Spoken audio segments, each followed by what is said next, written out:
Olá a todos, sejam muito bem-vindos novamente ao canal Musicalizando o Jornalismo. Eu sou o João Carlos e hoje nós vamos dar prosseguimento então na nossa história do jornalismo musical, né? Mas dessa vez a gente vai trazer para uma realidade mais atual. Nós vamos falar do jornalismo que é realizado nos tempos atuais, nos tempos de internet, nos tempos de streaming, que foi totalmente alterado ao longo do tempo aí, né? E precisou se adequar muito rapidamente às mudanças. Bom, vale lembrar que no vídeo anterior a gente comentou, né, sobre a chegada da MTV, toda a mudança que já tinha sido causada ali justamente pelo jornalismo musical ter ido parar na televisão, tá? Assim como a sua evolução ao longo dos anos 80 e 90 e a sua alteração mais crítica ali por volta dos anos 2000 em diante. Bom, a gente começa esse vídeo com um questionamento. Ainda vale a pena criar conteúdos de jornalismo musical na era da internet? Bom, essa resposta é bem ambígua, né? Porque dá para perceber como o mercado contemporâneo da música alterou totalmente as estruturas do jornalismo musical.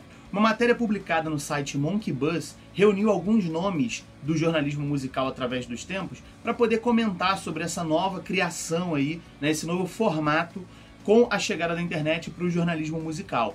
E de um lado nós temos jornalistas como o José Flávio Júnior, que foi editor da Billboard, assim como também foi crítico da revista Bis, já trabalhou para Veja, para Folha de São Paulo, entre outros veículos, né? Aonde ele aponta que esse formato do streaming chegando para as pessoas, né, banalizou ouvir música, banalizou essa atividade, né? E isso tirou um pouco da importância do setor. Pode ser uma perspectiva muito pessoal, mas ele também comenta que essa facilidade de acesso tirou um pouco do misticismo por trás de uma curadoria, né? Quando se publicava uma resenha em revista e às vezes as pessoas demoravam um pouco a ter acesso ao material para poder entender o que estava descrito ali. Isso acabou desmistificando um pouco e prejudicou um pouco a necessidade de existência do trabalho. Na verdade, eu acho que o impacto da arte e do jornalismo especializado em arte tem impacto há muito tempo. É só a gente pensar na semana de 22, né? E no trabalho dos críticos, né? Aquela crítica horrorosa que Monteiro Lobato fez da arte eu acho que foi da Anita Malfatti, né? E então o jornalismo de crítica de arte, principalmente, sempre teve uma importância muito grande, né? Só pensar no Van Gogh, que nunca vendeu um quadro. Mas do ponto de vista da música, o jornalismo musical ele tem um papel de alçar os músicos, que músico é uma profissão como qualquer outra profissão, né? É uma profissão artística, mas é uma profissão que deveria ser como qualquer outra. E eu acho que a mídia, né? A mídia no geral, né? O jornalismo, né? Que no caso ele alça essas pessoas a um estrelato que elas não teriam de outra forma. Então, muitas vezes, o estrelato de vários músicos é devido à atenção que eles têm, né? Não só do público que escuta, mas também da mística que roda em torno deles e do que eles falam nas entrevistas e do que se escreve sobre eles. Isso ajuda a criar mitos também, né? Isso pensando assim em Beatles, em Led Zeppelin, né? E o papel que a mídia, né? que o jornalismo de música teve no estrelato deles. O estrelato deles não é devido a isso, é devido à arte que eles fizeram, mas a mística, ela ajuda a ser criada, né? O mito Led Zeppelin, além do artista, dos artistas que compõem a banda Led Zeppelin, ele é criado também, muitas vezes é construído, né? É a construção desse mito. O jornalismo especializado, ele tem um papel nessa construção desse mito. Em contrapartida, existem jornalistas como o Pedro Antunes também, que é editor da Rolling Stone Brasil e ele também tem um canal chamado Tem um Gato na Minha Vitrola, tá? Que ele destaca que a evolução da internet, a chegada desses aplicativos de streaming facilitaram o trabalho, né? Uma vez que é muito simples você conhecer o trabalho do artista em pouquíssimos cliques. Enquanto antigamente, né, você precisava aguardar chegar um release, um material para você finalmente poder trabalhar, agora com poucos cliques você consegue conhecer mais sobre o artista, ver qual é o trabalho dele, e isso de certa forma facilitou bastante o trabalho, ainda mais porque a gente está falando de um período onde tudo é muito imediato, né? Quem trabalha em site logo já tem a capacidade de publicar uma notícia logo depois de ouvir o material, né, que já está disponível inclusive. O mesmo vale para uma pessoa que cria conteúdo em vídeo, por exemplo. Ela também pode ouvir o material ali em poucos minutos, em poucas horas, né? E logo depois já produzir um conteúdo sobre. E o Pedro também destacou como essa evolução facilitou o acesso das pessoas. Porque agora você não precisa, né, esperar que saia numa revista e que seja uma revista muito procurada. Através das redes sociais mesmo, você já pode publicar a sua opinião e as pessoas vão ter acesso, né? Isso foi uma coisa interessante que veio também com essa evolução aí do jornalismo musical. Bom, mas antes da gente chegar numa resposta conclusiva sobre se vale a pena ou não, né, é preciso enxergar o cenário da música contemporânea como um todo, tá? Isso porque, de fato, a crítica, o setor de crítica em si, ele foi o mais afetado ali do jornalismo musical. Até porque, através desses aplicativos de streaming, né, o próprio público assume essa posição de crítico, tendo não só o mesmo acesso que o crítico teria, mas também podendo reagir àquele conteúdo. Ou seja, o próprio público, através de likes e dislikes, né, ou comentários, ele pode qualificar aquele conteúdo ou o trabalho daquele artista, né?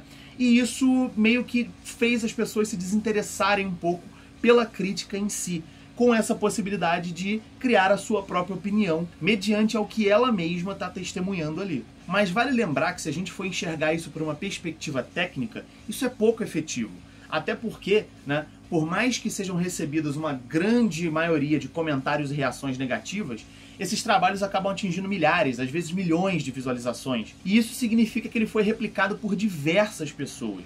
Com isso, esses números já são suficientes para fazer a indústria recuperar o seu investimento. Então, no fim, não faz muita diferença. Vale lembrar que lá no começo eu cheguei a citar que o trabalho do jornalista musical às vezes era visto com maus olhos por artistas, né? E isso tem um sentido, porque antigamente, de fato, o que era falado sobre determinado material poderia sim afetar as vendas. É claro que isso não era uma regra, né? Havia muitas exceções, até porque gravadoras, né, da indústria da música sempre foram um circuito muito poderoso.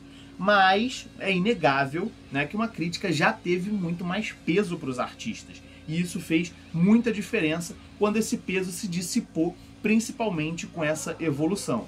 Quando você vir Luísa Sonza no top 5, cantando no exterior e ficando mais rica, não acredite que é porque ela tem uma voz excepcional. Não é porque ela dança muito bem. Não é porque ela é a mais bonita e a mais talentosa. É porque investiram dinheiro nela, e muito.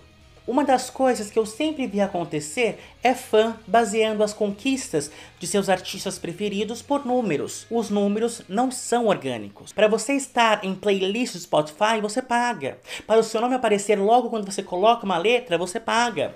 Para sua música ficar em evidência, você paga. A lista Hot 100 da Billboard indica quanto aquele artista teve de investimento, quanto ele pagou de payola, que é o nome do jabá nos Estados Unidos. E acredite, é muito. Você paga muito para um artista tocar. É engraçado quando perguntam para mim, Bira, quanto um cantor ganha para cantar num programa como o Domingão? A resposta pode ser chocante. Geralmente ele não ganha e muitas vezes ele paga. E o valor está em dezenas de milhares de reais. Um outro ponto crítico também da ausência do jornalista musical enquanto crítico é que o público não necessariamente também faz uma separação entre artista e obra. É claro que existem artistas que são muito controversos e acabam levando suas ideias para as obras, o que torna difícil de fazer essa tarefa. Mas é óbvio, não são todos, né? Não é uma maioria que faz isso. Agora, qual é o problema de não fazer essa separação como um profissional? Muito simples. Muitos artistas acabam sendo atacados por motivos pessoais, né, que nada tem a ver com a sua arte. E isso não é um parâmetro para poder desmerecer o trabalho daquela pessoa, mas é uma separação que um profissional se levaria a fazer. E aí, nesse caso, a gente também tem que levantar mais um questionamento do porquê que é preciso manter o jornalismo musical vivo nessa era da internet. Por mais que ele não possua a relevância que já teve antigamente, o jornalismo musical ainda está muito presente na sociedade moderna. Agora, ele assumiu um papel mais informativo, porque como a gente já analisou, né, a crítica já não tem mais a sua potência. Mas, como um bem informativo, ele ainda funciona bastante. Então não é incomum você ver muitos blogs ou canais do YouTube especializados em música até os dias de hoje. Mesmo com esse status de crítico, né, enfraquecido, o trabalho desse setor ainda é muito importante para a sociedade, mas tem pessoas que ainda fazem resenha também, tá? Isso não quer dizer que desapareceu o trabalho do crítico. Agora, por que esse trabalho ainda é importante? Por que as pessoas ainda querem fazê-lo? Muito simples, porque cultura e entretenimento ainda tem um grandíssimo valor social. Com relação ao impacto desse tipo de conteúdo, eu posso falar um pouco com relação à sonoridade, né? Ao conteúdo que a gente faz de rock, metal e etc.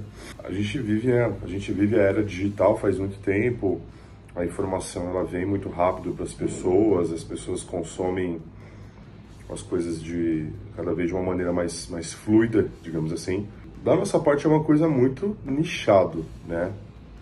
Mas a gente vê que por mais que a informação ela chegue muito rápido para as pessoas através do celular, das redes sociais, etc., a gente também vive uma vida muito corrida, né? Digamos assim, questão de trabalho, estudo, família.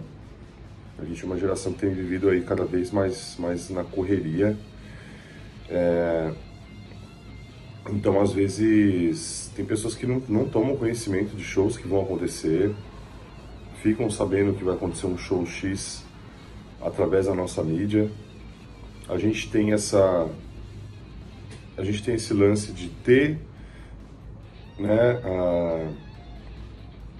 ter a possibilidade de cobrir grandes eventos.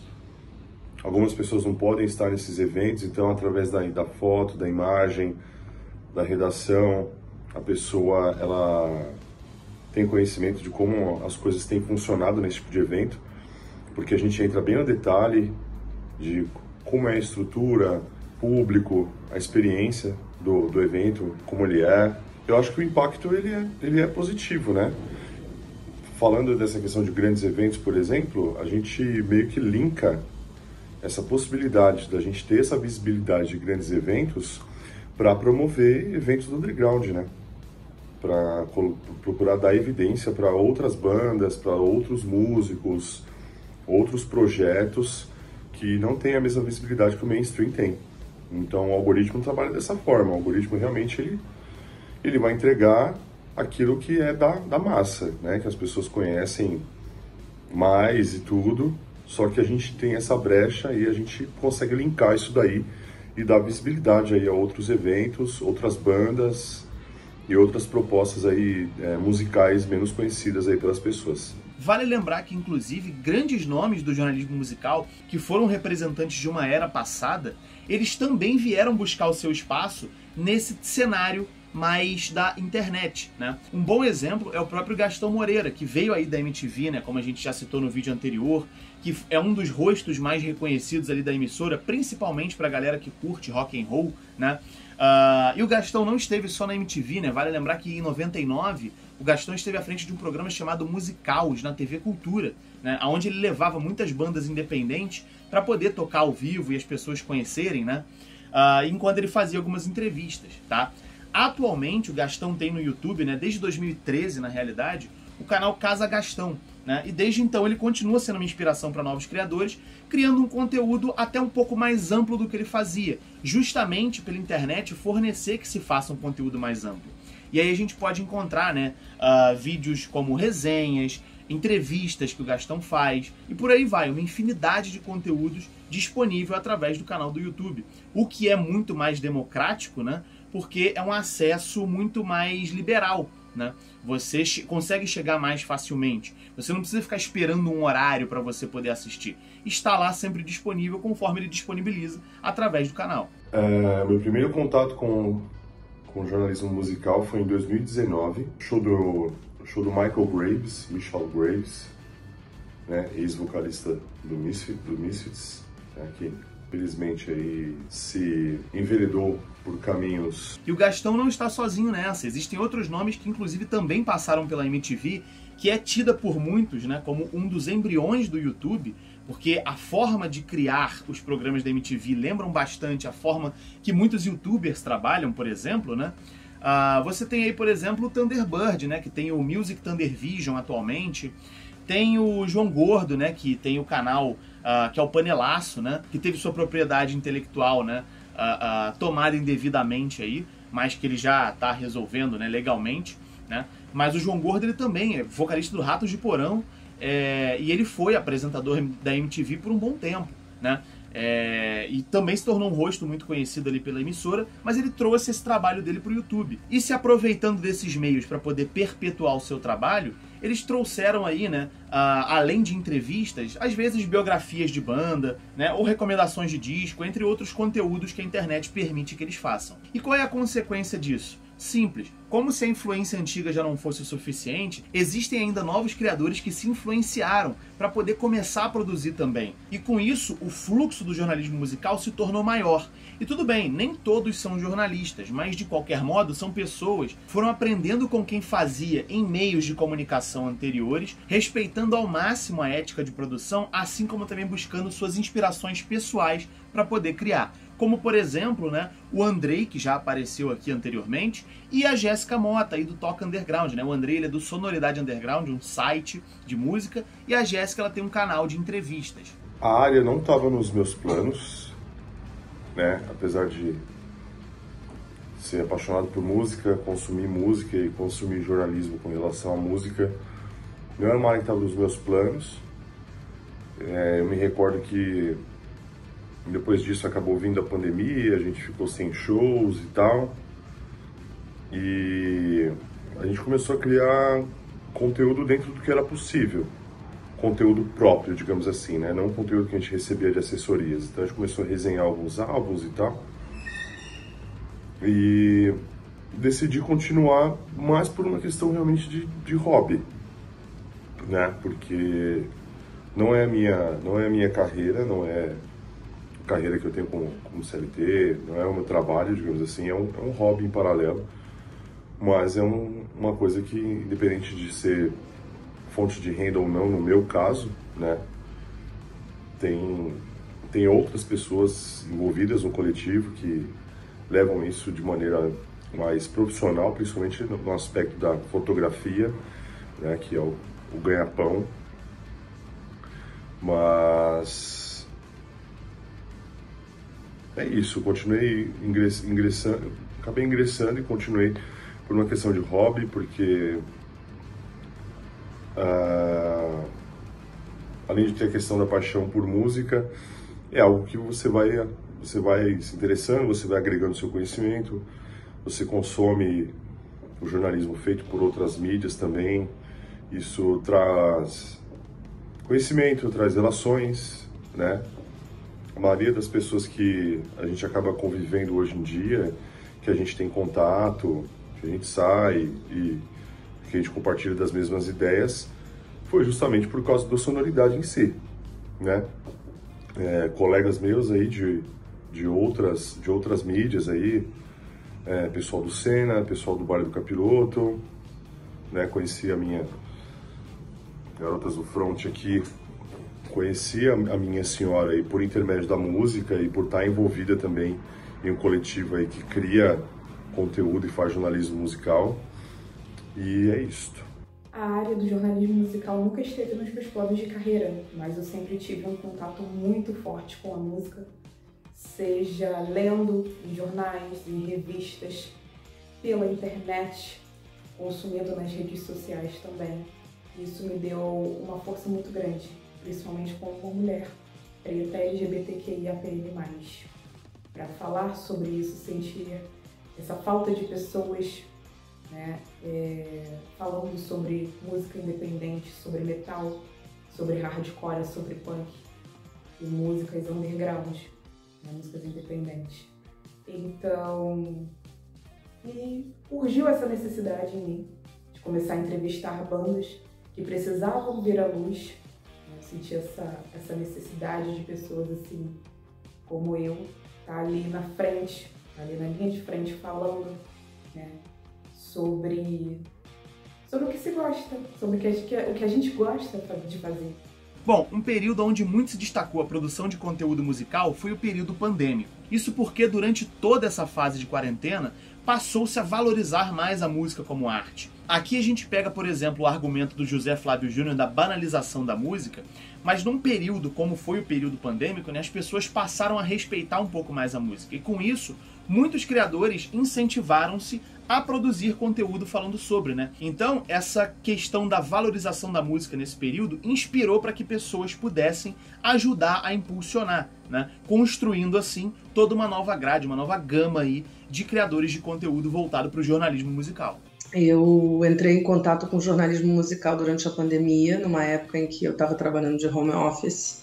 Então, o home office me dava muito tempo para ouvir bandas novas, e home office dá para a gente trabalhar ouvindo música, né? Eu não sou muito de trabalhar com fone de ouvido, não. Então, trabalhando em casa, eu pude colocar música para tocar, né, no speaker e conseguir ouvir música enquanto eu estava trabalhando.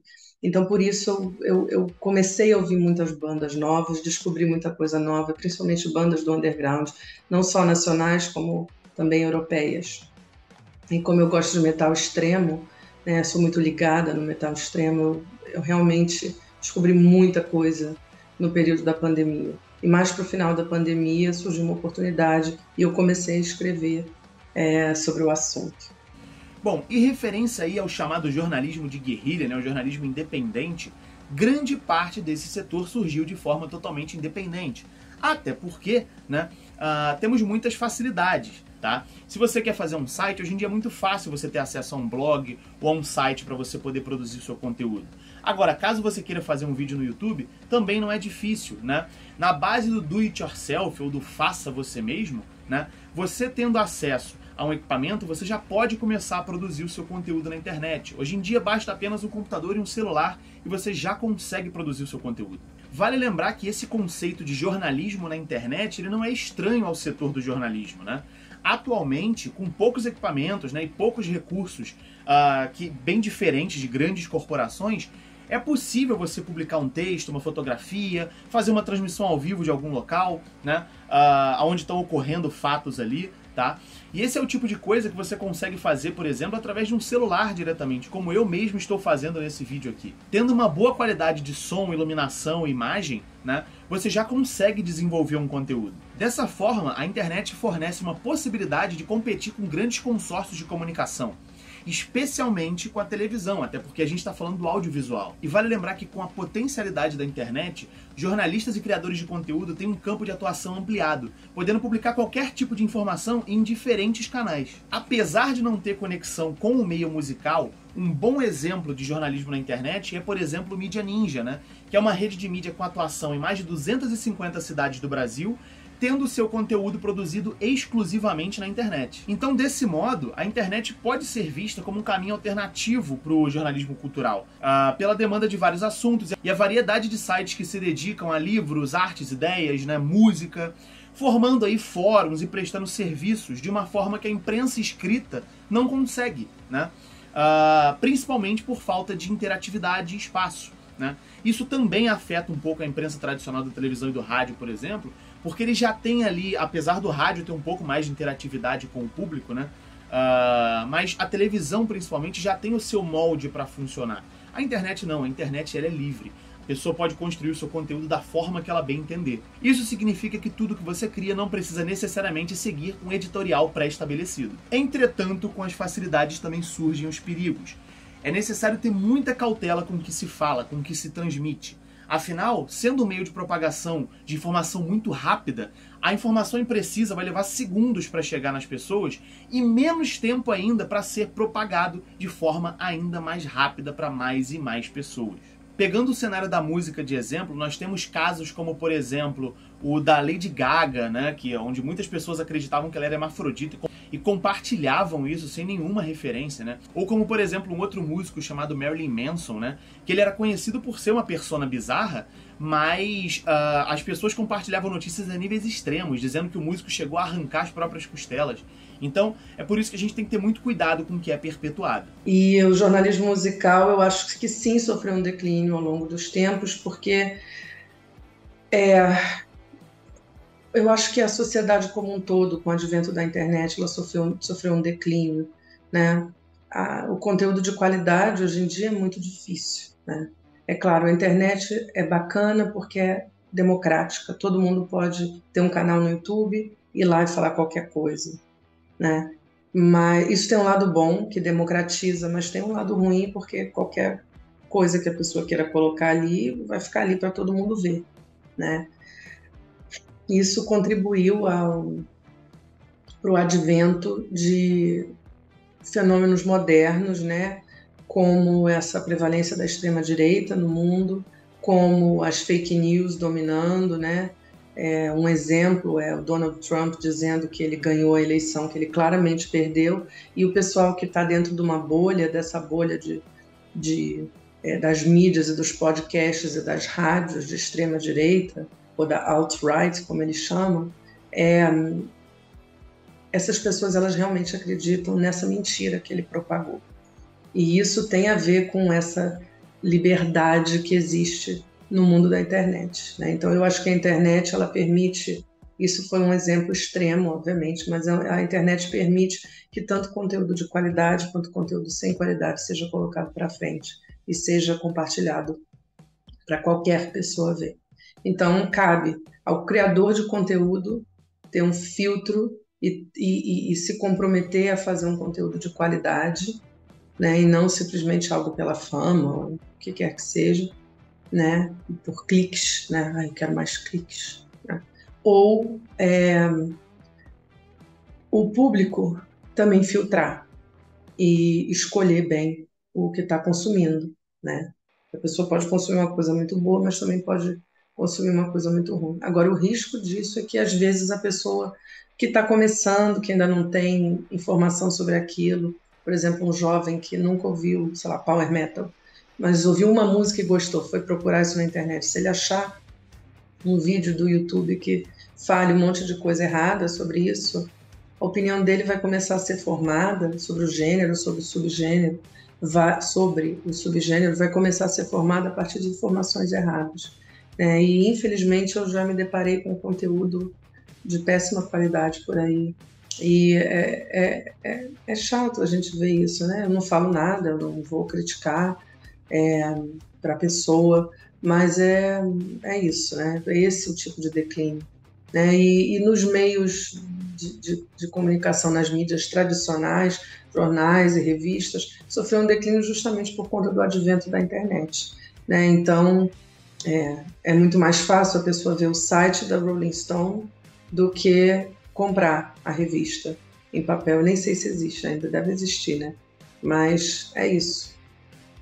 Itens impressos viraram coisa de colecionador, né? As pessoas normalmente tiram toda a informação delas da internet.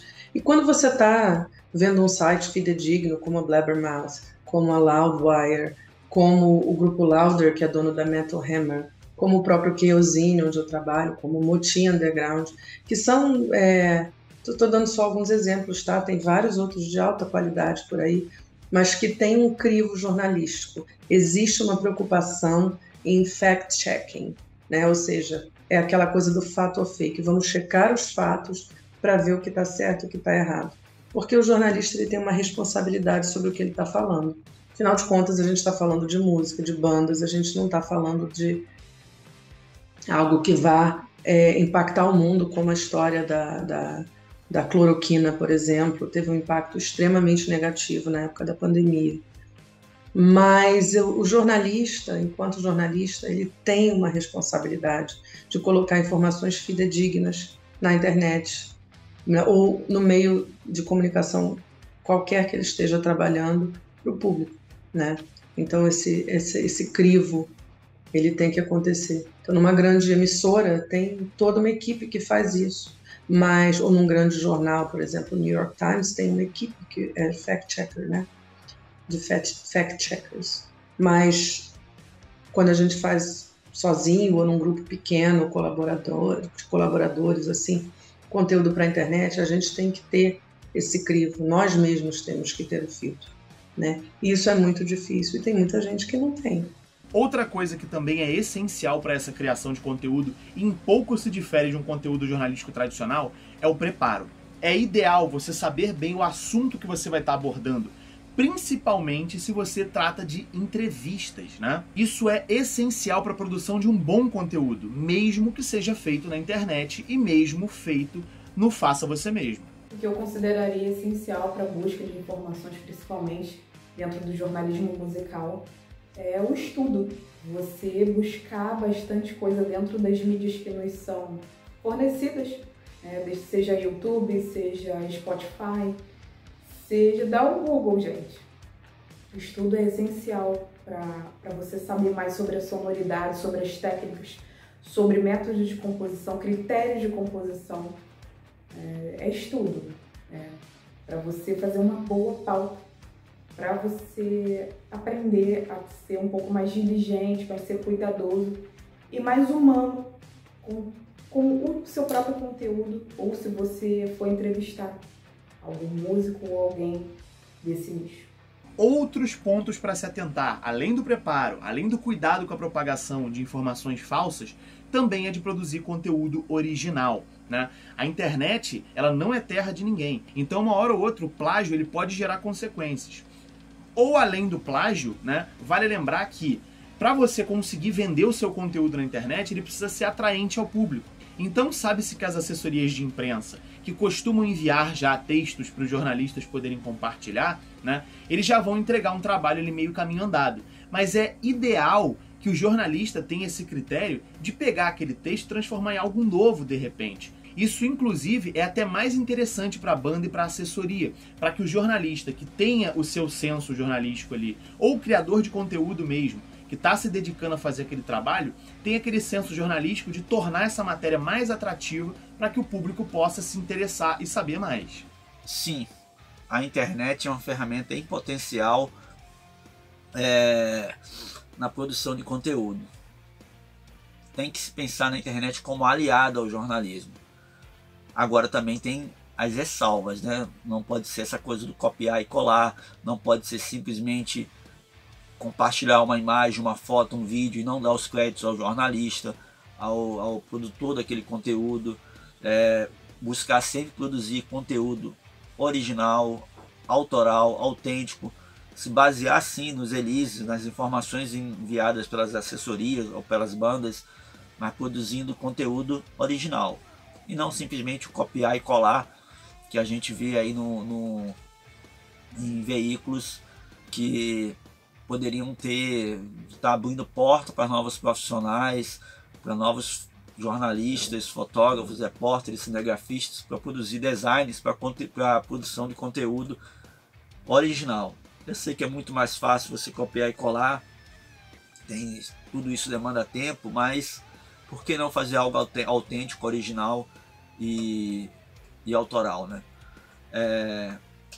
Eu vejo a internet como uma aliada da classe, né, jornalista, fotográfica também, mas não pode ser esse oba-oba, não pode ser de forma irresponsável, tem que ser de forma consciente e sabendo que a gente tem uma função social, né, de desenvolver cultura, desenvolver arte, né, pensando no jornalismo musical, mas isso também exige responsabilidade.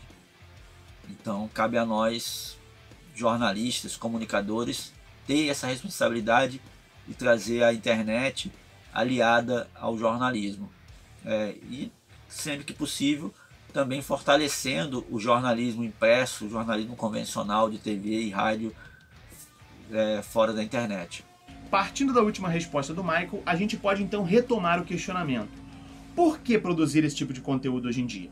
Muito simples. Música é cultura. E cultura, independente de qual seja, ela representa uma pessoa, uma tribo urbana e até mesmo uma nação. E essa perpetuação da cultura é muito importante, tá? Independente do setor não ter mais o apelo que ele já teve nas páginas de revista ou até mesmo de quando ele chegou na televisão, ainda é possível produzir um conteúdo muito relevante que consegue cativar as pessoas. Inclusive, a produção de conteúdo musical na internet é muito valorizada principalmente por artistas independentes. Isso porque sabe-se que para poder chegar num veículo maior é necessário que haja um investimento. E nem todo artista hoje em dia consegue ter esse investimento. Portanto, a criação de conteúdo na internet facilitou essa ponte para que esses artistas possam ter esse espaço, né?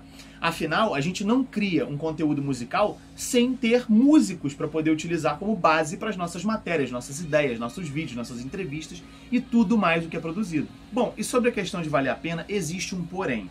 Se a gente for falar sobre questões financeiras, é claro que tem que haver um equilíbrio. Essa resposta, na verdade, ela é muito complexa, né? Como trata-se, em maioria, de um setor independente, muitas vezes o trabalho acaba sendo feito por pura paixão. Até porque muitos canais e sites acabaram ficando dedicados a nichos, e nem todos têm o mesmo cacife para poder ter um investimento e um retorno muito grande. Mas é claro, existem opções. Por exemplo, existem plataformas como o YouTube, o TikTok, né, que monetizam o criador de conteúdo para que ele possa receber um dinheiro pelo trabalho que ele está fazendo, mas quando isso não serve, também tem plataformas alternativas, né? São plataformas de arrecadação, como por exemplo o Vaquinha, o Apoia-se, entre outras plataformas que permitem que o criador gere uma renda, né, com o apoio das pessoas que querem apoiá-lo ali e que apoiam o seu conteúdo. E vale lembrar que paixão, nesse caso, apesar de ter uma veia meio filosófica falar isso, ela também tem um sentido técnico para servir como um grande combustível para o criador de conteúdo ou para o jornalista musical. Isso porque, tratando-se de uma arte multi-interpretativa como a música, é ideal que o produtor de conteúdo ele tenha não só o conhecimento técnico, mas também tenha o gosto pelo que está sendo abordado, para que ele consiga de fato se entregar e interpretar de diferentes formas e conseguir decifrar para o seu público, né, o que ele está consumindo e o que ele está divulgando. E bom, por falar em consumir música, a gente já entende que o streaming é uma realidade, né? E aí vem um ponto, como que ele pode funcionar ali para o jornalista musical, né? Bom, a nossa sociedade, ela tá bem veloz, né? As pessoas querem informações muito rápidas. E justamente essa instantaneidade do streaming é que pode ser utilizada a favor do jornalista musical ou do criador de conteúdo, porque esse dinamismo é o ponto-chave para popularizar diversos criadores, uma vez que a análise ou resenha ela pode ser publicada minutos depois que você acabou de ouvir o material. E isso chama bastante a atenção do público, ainda mais dependendo do artista que se fala. Cara, os aplicativos de streaming, a internet, eles são aliados, sim, porque é a maneira como as pessoas consomem informação atualmente, independente da geração das quais elas façam parte, né? Se é jovem, adolescente, adulto, idoso, que seja, é a maneira como as pessoas consomem informação. Eu acho que muitas vezes o que acaba sendo um empecilho, mais uma vez não querendo ser repetitivo, é você entender como que o algoritmo funciona para que a sua informação ela seja entregue, né? E isso às vezes acaba gerando frustração em algumas pessoas. Então é isso, é você entender sobre o que você está fazendo, se você está fazendo sobre aquilo que você gosta, se está fazendo sobre aquilo que você entende, e você entender também de que maneira o conteúdo que você está criando vai gerar o interesse das pessoas. Infelizmente tem um aspecto negativo, né? Que devido a essa correria do dia a dia e a maneira como a internet tem trabalhado, as pessoas elas estão consumindo às vezes as coisas de uma maneira muito superficial. Né? Às vezes por uma questão de falta de tempo, ou às vezes por questão de personalidade mesmo. Então às vezes você vai criar uma informação lá, um conteúdo que você vai a fundo, mas as pessoas elas vão ler e consumir aquilo que for do interesse delas. Então é uma questão de nicho, né? Você tem que entender, eu estou falando para uma massa, a minha informação ela é de interesse de muitas pessoas, ou a minha informação é nichada. Eu estou abordando um tema aqui, uma temática, isso aqui é voltado para um público específico, e esse público específico, se ele tem interesse, ele vai esmiuçar sobre aquilo que eu estou falando. Então eu acho que é isso, né? A informação está cada vez mais rápida, fugaz. Muitas vezes o consumo da informação ele é superficial, mas é não se deixar levar às vezes pela frustração, digamos assim, e criar seu conteúdo, porque vai ter alguém que tem interesse nele. Ou seja, essas plataformas elas acabam sendo usadas como um recurso de valorização do trabalho, porque elas oferecem para os profissionais, né, a possibilidade de divulgar, analisar as obras musicais de forma mais interativa e mais dinâmica, até porque, né, elas podem ampliar o alcance e a diversidade do público que consome jornalismo musical, bem como estimular a participação daquelas pessoas que estão consumindo aquele conteúdo. Inclusive, para o Pedro Antunes, né, o streaming é uma revolução na forma de consumir e produzir música, e o jornalismo musical precisa acompanhar essa mudança, explorando as potencialidades das plataformas digitais.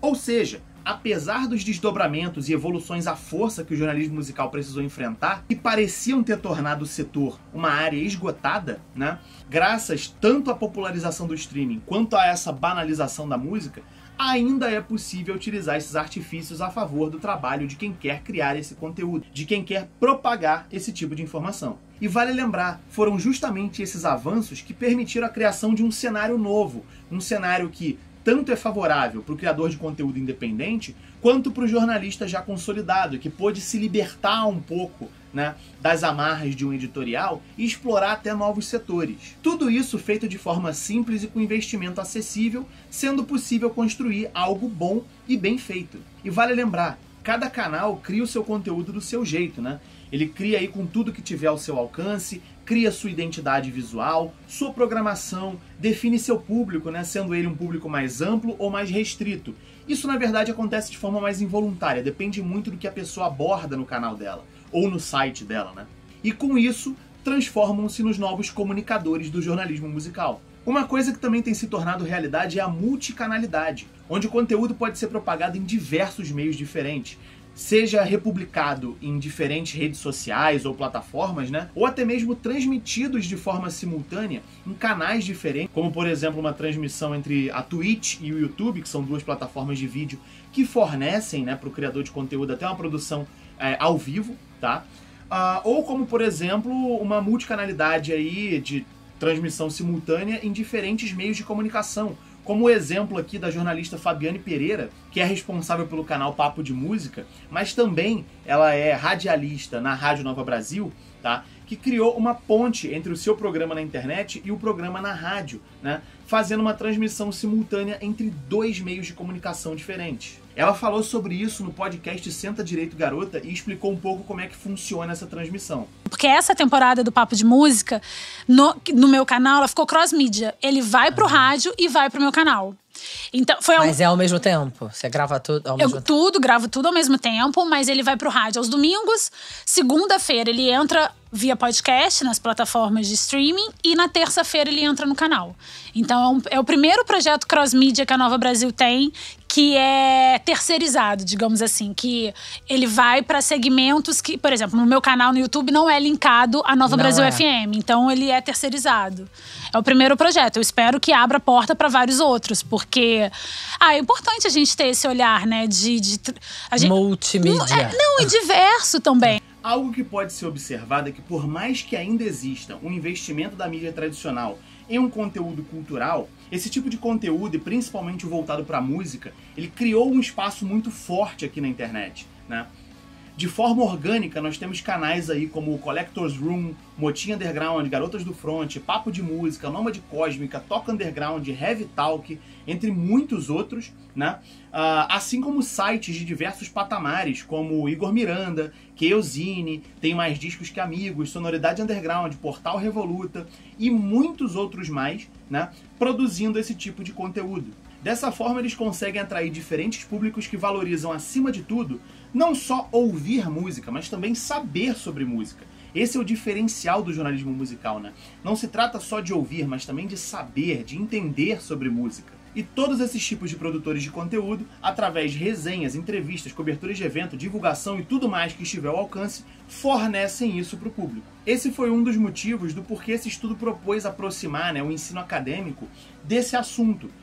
Tanto porque o jornalismo virtual já é uma realidade, né, deixando para trás aquelas convenções do jornalismo mais tradicional, mas também para abordar um pouco essa questão cultural. Não só para relembrar a importância do setor do jornalismo cultural, mas também do especificamente musical, né, e a diferença que ele pode fazer aos novos tempos. Vale lembrar que a internet, apesar dos seus diferentes obstáculos oferecidos para o setor, tornou-se uma forte ferramenta para a propagação do conteúdo, devido à sua acessibilidade e relevância para o público. E aí resta a dúvida: Qual será o futuro do jornalismo musical? Bom, eu sou um apaixonado pelo que eu faço, né? Pelas coisas que eu me envolvo. Vou seguir defendendo as possibilidades analógicas do jornalismo, né? Da comunicação como um todo, a TV, o rádio, o jornal impresso, as revistas, enfim, todos esses veículos que para muita gente é uma mídia morta, né? A literatura, os livros, os CDs, LPs, DVDs, sempre vou defender todas essas possibilidades, mas eu também olho com muito carinho, respeito e esperança que a internet venha a ser de fato essa ferramenta de comunicação eficaz. Ela é imediata. A gente por quantas vezes trabalhando na equipe a equipe da Universidade Estácio de Sá, onde eu estudei, trabalhei por 17 anos e estudei lá por mais de 20, fazendo diversos cursos. Eu trabalhando na cobertura do Rock in Rio, eu fazia uma foto em questões de minutos, a foto estava circulando no mundo todo, né? A equipe de fotografia da Estácio, ela era a equipe oficial do Rock in Rio. Eu trabalhei nessa equipe por 3 edições, né? 2011, 2013 e 2015. Então a gente fazia uma foto e a foto viralizava, não só eu, mas como toda a equipe, sendo publicada em sites, em alguns deles nem eu conseguia identificar o idioma daquele site. Era encaminhada para as assessorias e alguém lá na Ásia, na Europa, na América do Sul, enfim, América do Norte, América Central, pegava aquela foto nos bancos de imagem, publicava dando crédito da equipe, né? Estácio de Sá / Maico Menezes, Estácio de Sá / Marcos Vini, e enfim, ou vice-versa, né? Marcos Vini / Estácio de Sá, e esse era o nosso trabalho. E dessa maneira eu acho muito bacana a agilidade da internet, né? Você faz a coisa e em poucos minutos o mundo inteiro está sabendo, mas tem que ter responsabilidade também. Você não pode simplesmente ir jogando lá na internet.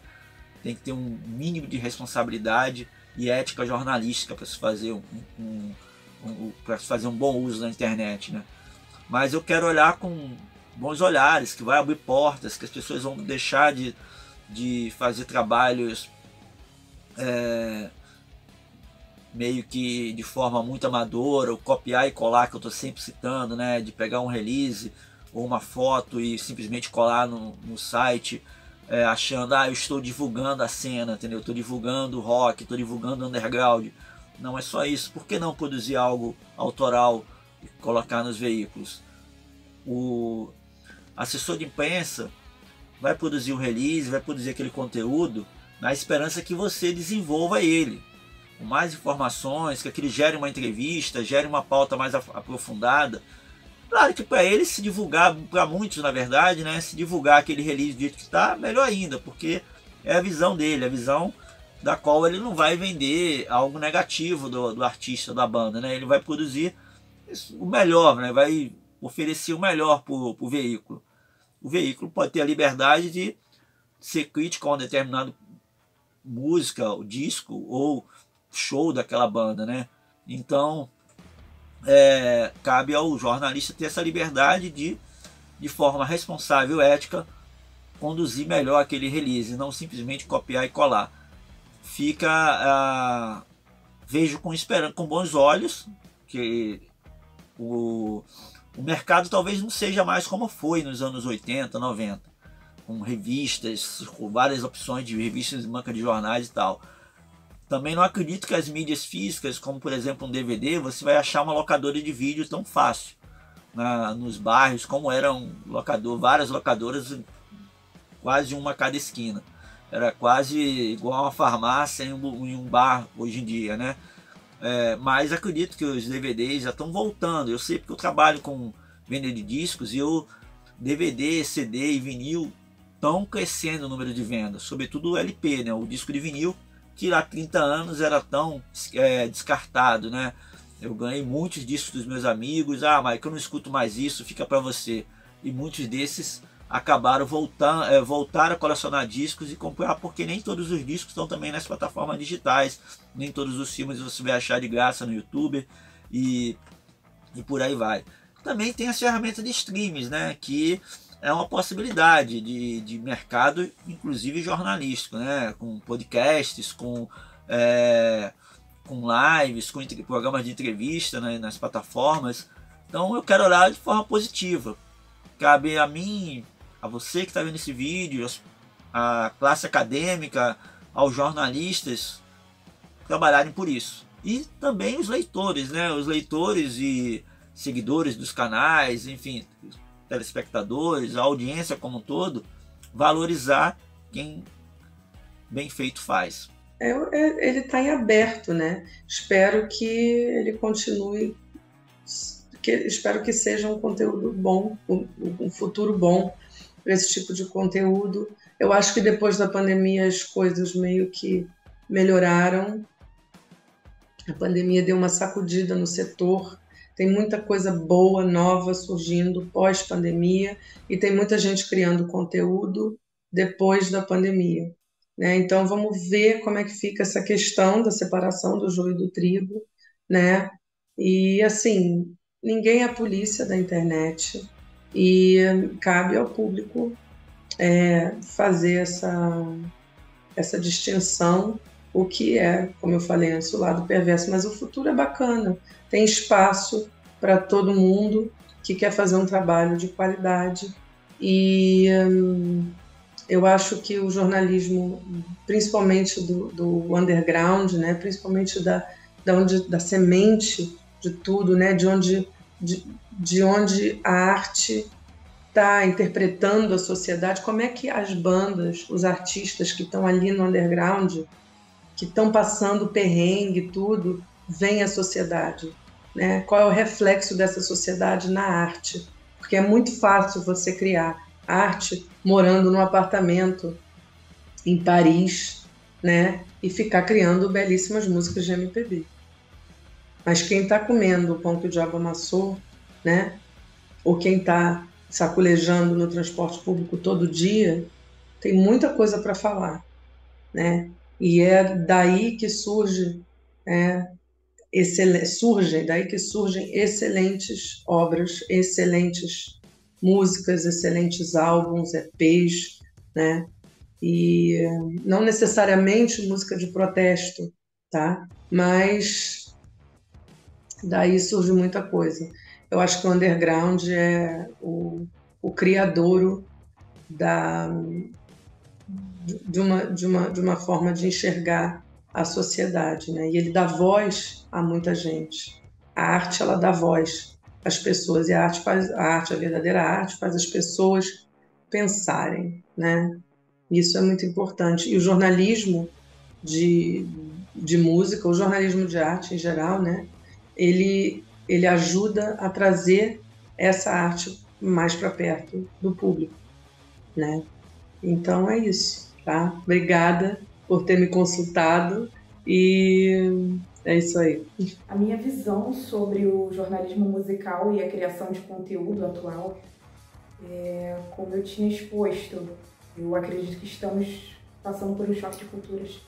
Muita gente, muitas bandas oitentistas e noventistas, ouso dizer até setentistas, estão passando por um processo, estão se adaptando aos novos tempos, e as novas bandas que estão sendo criadas, sendo influenciadas por essa galera, estão tentando pegar influências, tentando passar da forma mais responsável e idônea possível essas influências totalmente modernas para o pessoal que está buscando a música. E eu acredito que esse choque de cultura seja benéfico. Acho que daqui a uns 5, 10, 15, 20 anos nós vamos ver bons resultados, em novos formatos de entrevistas. Hoje em dia temos a live, temos o que eu faço, hoje em dia. Temos entrevistas no meio de shows, que eu também acho admiráveis. Temos vários vídeos, reels, que a galera faz em outros aplicativos. Então, há muitas maneiras de se trabalhar. Tem espaço para todo mundo, mas eu acredito que venha muita coisa boa aí ao longo dos anos. Mas também não vão vir coisas muito legais, então cabe a cada um de nós pegar o que é viável ou não. Trabalhar com essa essência responsável e diligente para a gente trazer um bom jornalismo musical aí para vocês. Cara, com relação ao futuro do jornalismo e conteúdo musical, a gente pode ir pelo óbvio, né? Que é isso que eu já falei uma série de vezes aqui. Realmente a internet, as redes sociais, os streamings, eles vão perdurar. A maneira como as pessoas consomem a informação, em sua maioria, vai ser de maneira digital. E assim, cara, o jornalismo, a informação, ela sempre vai ser necessária. Não vai chegar um momento que, sei lá, não vale a pena eu falar sobre isso ou aquilo, porque o ser humano, ele precisa de informação, ele precisa de ter meio de comunicação e meio de receber isso daí. Então sempre vai existir um espaço voltado para isso, né? Independente da maneira como as pessoas consomem. O que a gente vai sempre passar é por adaptações sobre a forma como a gente produz conteúdo e como as pessoas estão consumindo. E aí eu volto naquilo, existe um padrão, digamos assim, já criado pelo algoritmo, que vai ditando. Na verdade, não é nem as pessoas que ditam o algoritmo, a informação, vai moldando a característica como as pessoas consomem. Isso é uma coisa que já está, inteligência artificial, já está tudo muito intrínseco. E assim, a gente não se... Tanto a gente que cria conteúdo, quanto as pessoas que consomem, não se escravizar, digamos assim, porque eu acho que a gente realmente é escravo do algoritmo, cara. Entende? A gente recebe informação até daquilo que a gente não quer. Então, eu entendo que tem uma necessidade aí de ganhar pão, né? Você quer trabalhar, então você tem que fazer sua informação chegar a mais pessoas possíveis para que essas pessoas consumam e você possa ter um retorno financeiro com relação àquilo. Bom, como a gente pôde observar, diversas são as suposições e respostas. Como um setor que, apesar de ter passado por diversas mudanças à força, né, ele vem conseguindo se reestruturar muito bem com pequenos passos através da internet. Dessa forma, fica bem difícil de precisar um futuro muito exato para o jornalismo musical. Entretanto, é correto afirmar que enquanto ainda houver música e a vontade de falar sobre ela, pode haver resistência. Inclusive, encerro aqui com uma observação. A decisão de ter criado um canal para poder falar sobre isso é justamente porque é onde mais se encontram os criadores de conteúdo voltados para esse setor, né? Os criadores de conteúdo, jornalistas musicais, vêm se dedicado bastante a essa que trata-se de uma possível nova televisão. É claro que o YouTube, a internet, ainda não é totalmente acessível como, por exemplo, a televisão como a TV aberta é. A televisão ainda tem os seus artifícios para se manter relevante. Mas, querendo ou não, né, ainda há uma possibilidade do YouTube, não só do YouTube, mas da internet como um todo, né, de atingir cada vez mais pessoas, né? E quem sabe daqui em diante não se tornar aí, de fato, uma nova televisão. Mas é claro que para isso a gente também precisa ter o crivo de que o conteúdo tem que ser bem executado. E principalmente quando se fala de criação de conteúdo, é necessário haver crivo, haver noção do que está sendo feito. Mas, de qualquer modo, fica aqui essa reflexão, né? E também essa reflexão sobre o jornalismo musical e cultural como um todo, né? Por mais que não seja um setor que seja mais priorizado pela mídia tradicional, ainda é um setor muito importante. As pessoas gostam de cultura. E mais importante, as pessoas precisam de cultura. A cultura forma toda uma sociedade. E a música esteve presente na nossa sociedade desde a sua construção. Portanto, ela nunca vai deixar de ser um conteúdo relevante. Mas é claro que é sempre bom a gente ter a chance de interpretá-la por diferentes óticas para que ela consiga ir além e ter ainda mais representações e mais relevância. Então é isso, eu agradeço profundamente a audiência, agradeço também à banca pelo tempo dedicado a assistir esse projeto e vou ficando por aqui. Um grande abraço a todos e até mais.